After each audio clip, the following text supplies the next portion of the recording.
Welcome to another episode of First Alarm Family First. I'm Jen Herrera, joined as always by my co-host Carolyn Acosta. Also, Emily Gould joining us as well today. Hey, Emily, can you let everybody know a little bit about you? Hello, yes. So my name is Emily Gould. I'm a licensed clinical social worker or LCSW. I've worked for many years as an emergency and trauma room social worker through the Memorial System in Broward, and I am a spouse of a firefighter. I currently work with Miami-Dade, the union. They have a nonprofit called the First Responders Resiliency Foundation. And I'm working on developing their mental health program, expanding resources so that we can really target that population and just kind of really help address the need that is currently happening. Well, we're so happy to have you. Thank you. So, how was everyone's holiday? It was good. It was good, Carolyn. I know that most importantly, you were on the minds of many this holiday season, especially as we just wrapped up Thanksgiving because it was the first one without Alex. This is a tough conversation to have. Emily, that's why we wanted you here too, because we wanted you to weigh in. But Carolyn, how was Thanksgiving? What did you do? Was it a goal to make it different, the same? Where do you even start?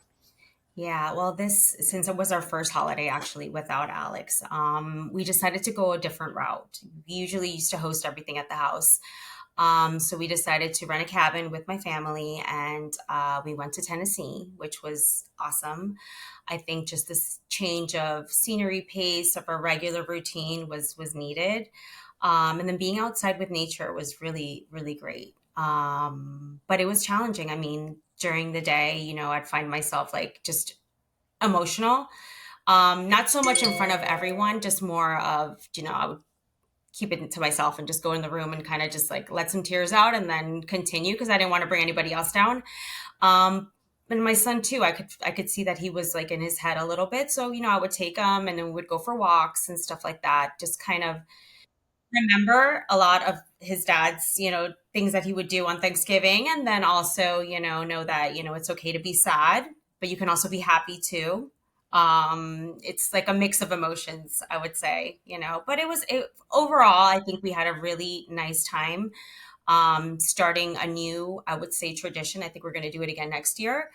Just to kind of, start fresh. Yeah. Emily, is there a right or a wrong way to navigate something like this? Is it more common to take the approach that Carolyn and her son and her family took? I would say it's not as common, and it's actually really beautiful to hear that you took moments to remember him. I think a really common response, especially with a loss happening so soon, this being the first holiday, is kind of avoidance. It's just naturally happening. It's a busy time and kind of wanting to not think about that loved one as much, kind of wanting to focus on the day and the family that you do have. But I think a huge part of grieving, a really natural part of grieving, is that component of remembrance and taking time to spend thinking about them, thinking about the traditions that you did celebrate with them, and then how your traditions look different, and is there beauty in that? What differences are there that actually sound good for your family? And traveling and spending an intimate holiday away might be that, right? And having a really beautiful experience that looks different, but something that he would have enjoyed too.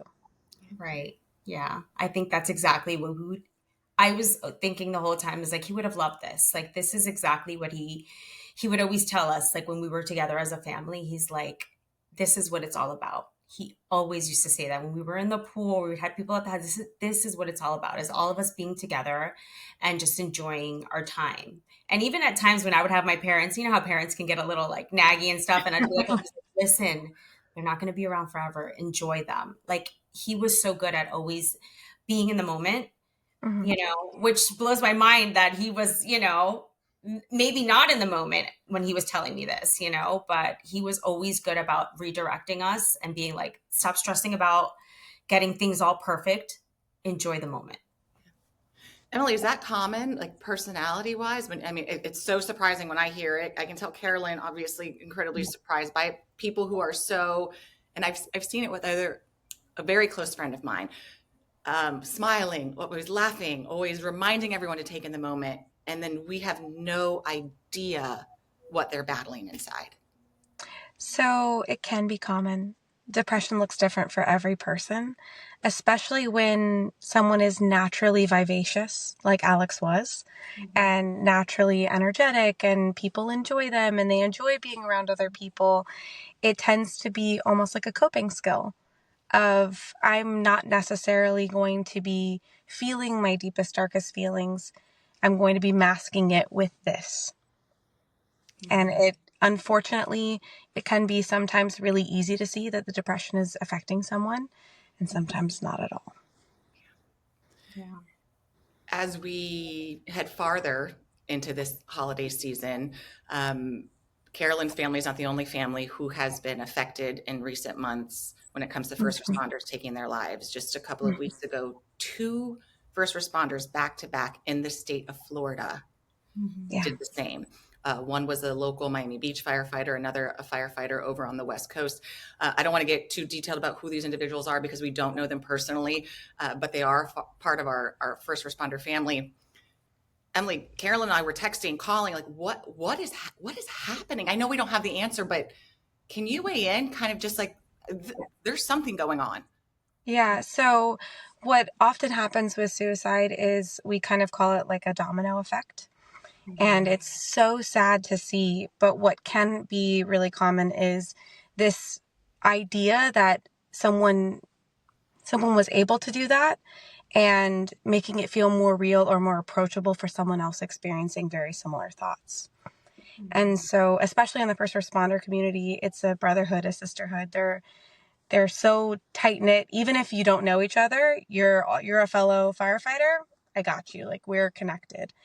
And so there's this element of, even if you hadn't been thinking it, which likely you have for more than a short period of time, but even if you haven't been, if you're experiencing very, very deep thoughts, your world becomes very small. And you tend to feel very isolated naturally because of the thoughts that you're having. And knowing that it is an option to relieve your pain that way, it just becomes something that's a little bit more of an active thought when you know someone or someone in the first responder community has committed that act. Is it almost, and I don't want to say this, I hate to say this, but I almost feel like it becomes a disservice to talk about it knowing that, because it's like we have to talk about it, right? We have to bring awareness to it, but is that hurting more than it's helping? It's a very catch-22 situation. I think talking about it doesn't take away from the fact that it happened. So the knowledge is there regardless. Someone who is in that space who might be thinking that might be aware, and us talking about it might be the prevention that is possible.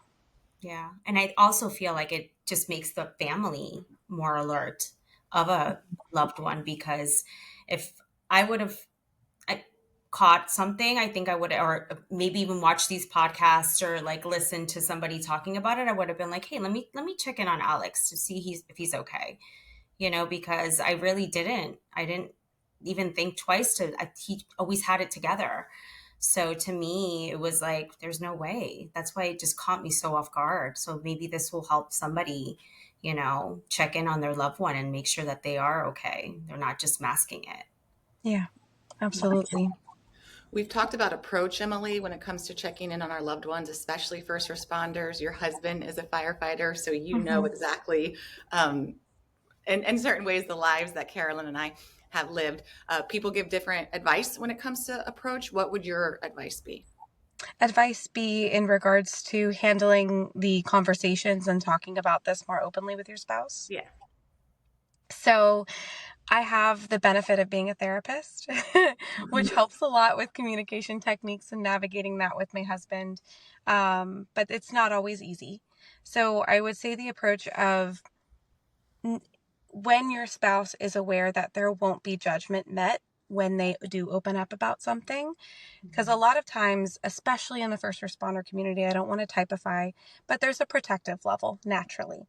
And as a male of the family, there is a protection level of finances, a protection level of I'm not going to tell my spouse of what I experience because they don't need to be stressed on top of what I'm stressing. And there's just a barrier there that tends to naturally happen.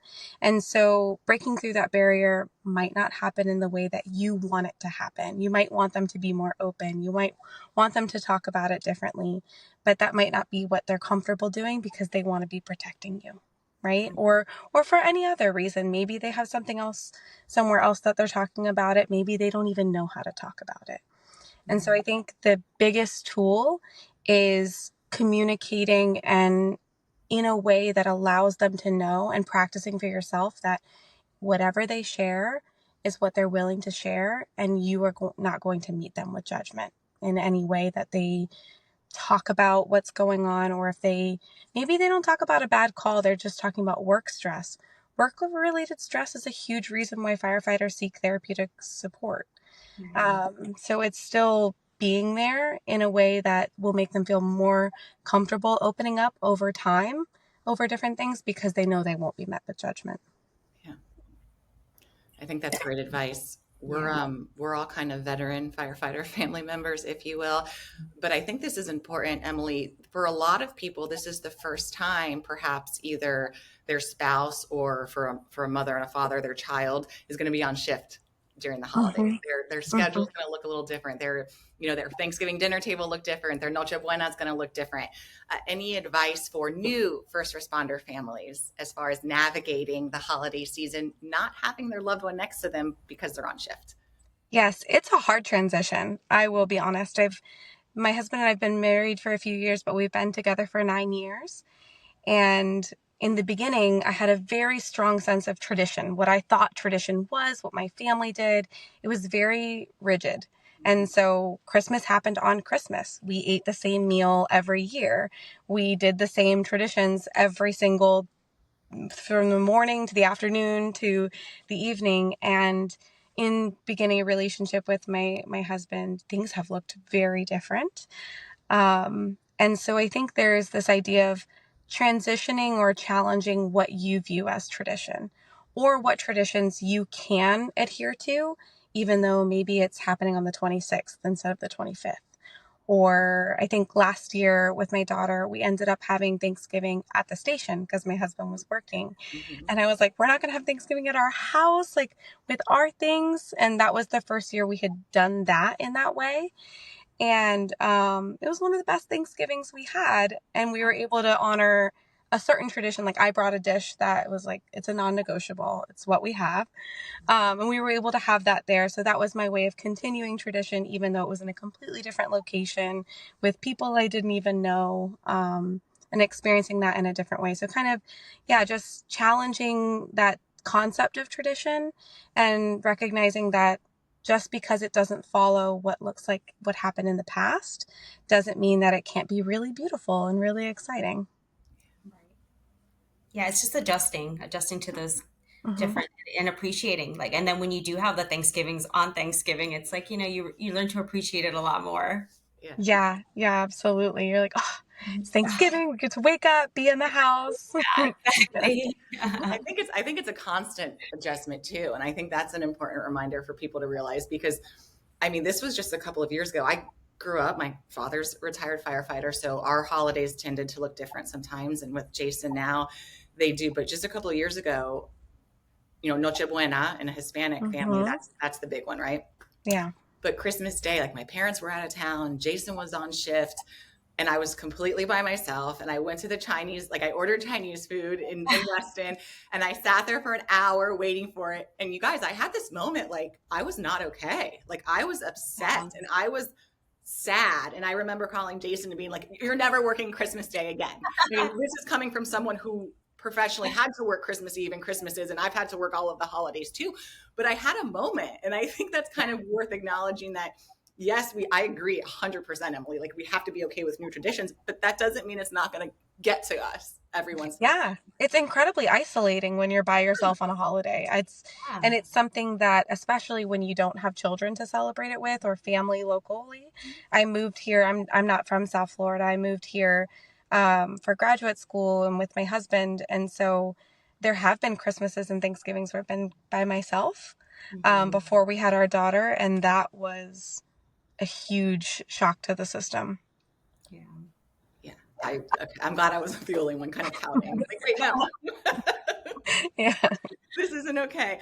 Speaking of having those moments, Carolyn, I imagine, and we talked about this a little bit, but as incredibly strong you have been, Mhm. going away in a cabin with those quiet moments, I imagine those were really difficult this holiday season. They were. I mean, I can't lie and say they weren't. They were, because you're in your head and you wish that he was here. Like, I wish he was here with me and enjoying the cabin and all the things that we talked about doing, because we talked about doing this last year. We're going to be in a cabin for Thanksgiving. So those things, like, it does hit you, and you kind of start thinking, why is this happening? Like, why is this happening to me? What did we do to deserve this? Like, I don't understand. But you kind of have to just kind of check yourself again, and pray. I pray a lot, just to give me that peace in my heart, and I know that for whatever reason this was God's plan, and I just have to believe and have faith that this is there'll be light again at the end of the tunnel. I have to be strong for my son, and not fall into that negative thinking of why me, because it's very easy to fall into that. Yeah. And I can catch myself and I'm like, wait, no, I can't do this. Like, this isn't okay. I have to look at my faith and hold on to that as much as I can so that I can just continue. But it was very difficult. And you know, now Christmas is coming. I just want to get over these couple months to just find a little bit of a break, and then hopefully, start looking at things as like, okay, this is our life. This is my reality now. And we have to just sit in it and just be okay with it. Because there will be hard days in the next year, like not just the holidays, so Yes. birthdays, anniversaries, Mhm. firsts that you're experiencing without him that will be different and challenging in a new way. Yeah. I mean, I even start thinking ahead. I'm like, my son is graduating his middle school. He's been there since pre-K. That's a huge thing. I'm thinking high school graduation, when he gets married. I mean, my head's just like, sometimes it just takes off and I'm like, I need to just relax. Like, Mhm. don't think so far ahead, just day by day. But yeah, you start thinking of all these things, like he should be here, like our first grandkid, but I have to just kind of just hold all that in and just relax and take a breath and, realize that I don't have to think about all that right now. I just have to just get through the day. Is that what it is? Is it like a day by day? Like, let me get Yeah. through this day and we'll think about Mhm. tomorrow. It really is, like, just even yesterday, getting back into the swing of things. Alexander had a soccer game right after school. Then he had a baseball game right after that. And I'm like, I'm drained. I was at work all day and I'm just thinking, man, I just need somebody to like just come in. Like, he should be here with me and like saying, hey, let's split the day up. Like, I'll go to the baseball game, you go to the soccer game. And I'm like, just relax. This is not going to last forever. Alexander will one day, in a few years, this is no longer. Just enjoy the moment. I have to almost switch my thought and enjoy it versus like, what a long day, but yeah, it's definitely, it helps just to think about it as day by day versus the week. Yeah. Mhm. Emily, I think Carolyn reminds us. I know I think of her a lot because when I'm having those like, I need help, or pouting because whatever, we're overwhelmed. We're gonna get it done anyway, but we still have our little overwhelmed moments. She doesn't have the help that she had, and there's a lot of people out there in the same boat. Any advice? I think Carolyn's kicking ass when it comes to this. But any advice for people who are having those moments, especially after a loss? Well, I think exactly what Carolyn said is kind of the way that I would navigate this if I had a client going through this in therapy.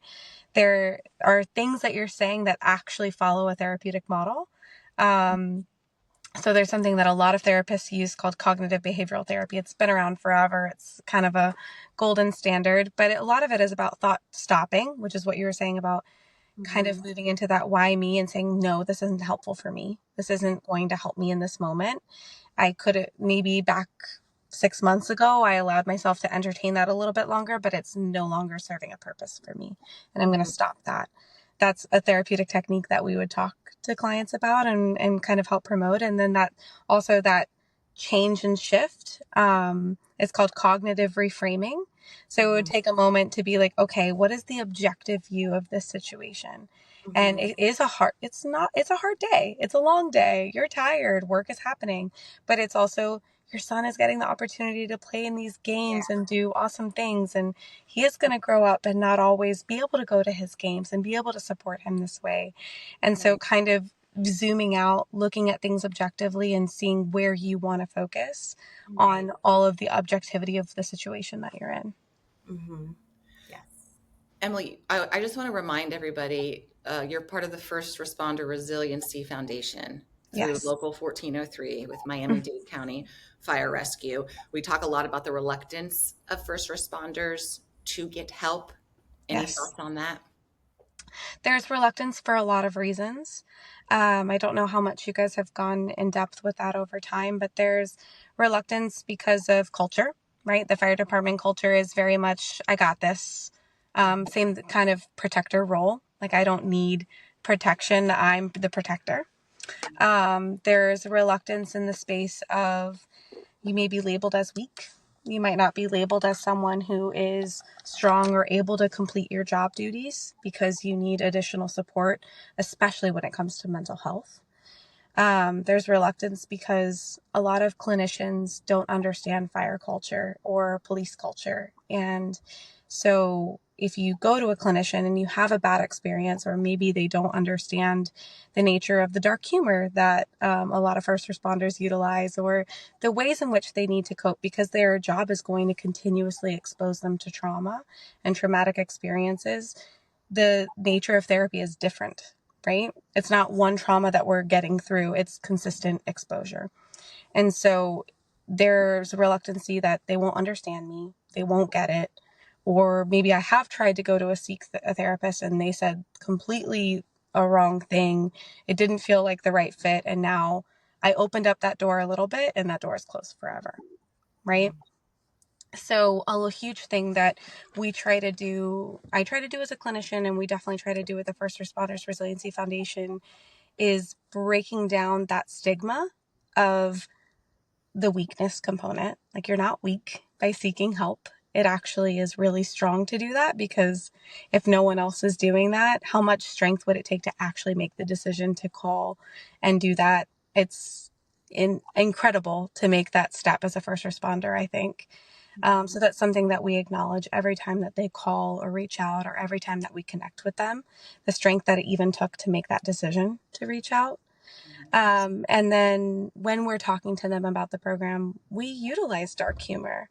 We utilize some of their coping skills and like kind of more of a casual approach to not make it feel as staunch, and you're not laying down on a couch while I'm writing notes and not saying anything for an hour, right? Therapy can look really different. Sometimes it can be a peer reaching out and talking. Sometimes it can be a spouse, right? And trying to just break down that idea of what therapy can be, and making sure that if they are connected, that it's with a culturally competent clinician, so that we don't have that door open and then shut again. We want that door to stay open, so they're continually open. And then what that does for reducing reluctancy is, if a first responder hears that someone else went to someone and it worked out and it was really good, word of mouth is huge. It's been our biggest warrior in this battle. Are there more of you, Emily? Yes, there are. There are culturally competent clinicians. They are awesome.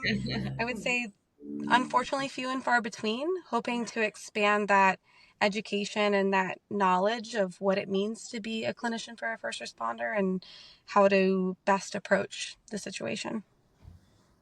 Is there a way, like, how do they know, I mean, I know the First Responder Resiliency Foundation, right? That's one way. Mm-hmm. But for somebody else watching this, they're not part of Local 14, they're not part of Miami-Dade Fire Rescue. Like, how do they decide or figure out if it's a culturally competent therapist or clinician who they're working with? Right. So it can be difficult to navigate. It's a really hard space. I would say, even if you're not a first responder, navigating finding a therapist can be really, really intense and overwhelming. It might be a little bit of trial and error. I wish there was a better way, but it might be, okay, this is a psychodynamic therapist. They really like to dig into childhood. They like to dig into your past. Well, nope, I don't feel like that's the right fit for me. And that's okay, right? And then maybe looking for the next clinician with a different therapeutic style. Sometimes looking at age, race, sex can be a good way to find a connection that feels a little bit more authentic. If you are a pregnant female firefighter, finding a female therapist who has children might be a better fit, even if they're not culturally competent on fire culture, than finding maybe like a male therapist who is competent in fire culture, right? So kind of looking into that might also be a helpful way to navigate everything that's out there. Forgive my ignorance, and Carolyn, I'm sorry, I'm asking another question. Yeah. So there's not like a degree in like, is there a specific area of study for therapists to qualify you for this type of therapy? For working with first responders? Yes. No. Wow. There are some trainings that someone will put on their clinical expertise, but no, it's pretty generalized, and then people find their niche as time goes on. Right. Something that we've been toying with and the union is working on is maybe a certification program. And then that would give hopefully more education and more opportunity for clinicians to be culturally competent in this area. Because it's not just firefighters, it's firefighters, police, it's Right. veterans, it's Dispatchers. There's nurses, exactly. Yes, exactly. Yeah. Wow. Huh. Eye-opening. If somebody wants to like reach out to you, how would they would just, where do they reach? How do they get in contact with you if they're, feeling like they need to look for a therapist and Yeah. So right now, the First Responders Resiliency Foundation does only service Miami-Dade Fire 1403, but I'm not turning anyone away. If they do call the hotline and they are a first responder for a different department, or they're not sure, or they need a resource, we can still navigate those waters, look in to see what they need. I have recently a retired firefighter in out of state was looking for resources, did not know how to navigate it. And so just because I'm a clinician, I'm able to look through Psychology Today, which is kind of a database of therapists, and find a better fit for him than he might with eyes that aren't culturally competent or aren't clinician based, right? And so we were able to kind of navigate and find a couple in his area that accepted his insurance, that I called and talked to them about their expertise and was able to get an idea of if that would be a good fit for him. And we were able to get him set up with someone. And he wasn't a Miami-Dade firefighter. Okay, that's awesome. Mm-hmm. Emily, what's the relief that you feel when someone calls you and they're at a moment, right? And they need help. What is that like for you? I think it's different every time. It feels, I kind of go into work mode a little bit. But it can be an intense feeling because my body, when I am in work mode, goes to 100%. My body is working, my mind is working, my responses, my breath, everything is a component. And so I get really, how do I say this? My energy is very high. I sometimes am exhausted afterwards, I'll be honest with you. But I feel so proud to say that I can be a part of someone's moment and that they can feel comfortable sharing whatever they're going through with me. It's not because I'm a clinician. It's not because I'm anything, but it is just because I'm a person, and I'm really grateful to have some expertise to be able to be helpful in those moments, because they could have chosen anyone to open up to, and they chose me. Well, we are very proud to have you as someone Yes. who works with Miami-Dade County firefighters, especially as the wife of a Miami-Dade County firefighter. And Carolyn, I know and care so much about that first responder community specifically, but all first responders. Emily, thank you so much for joining us. We really appreciate your time. Of Yes. course. Thank you so much for having me. Yeah, Of and course. you want to give the reminder, Carolyn? Yes. Sound the alarm. save a life, you guys. We're so happy to have you, and we wish everybody a happy holiday, and stay safe. Thanks, Emily. Bye. Bye. Oh, sorry.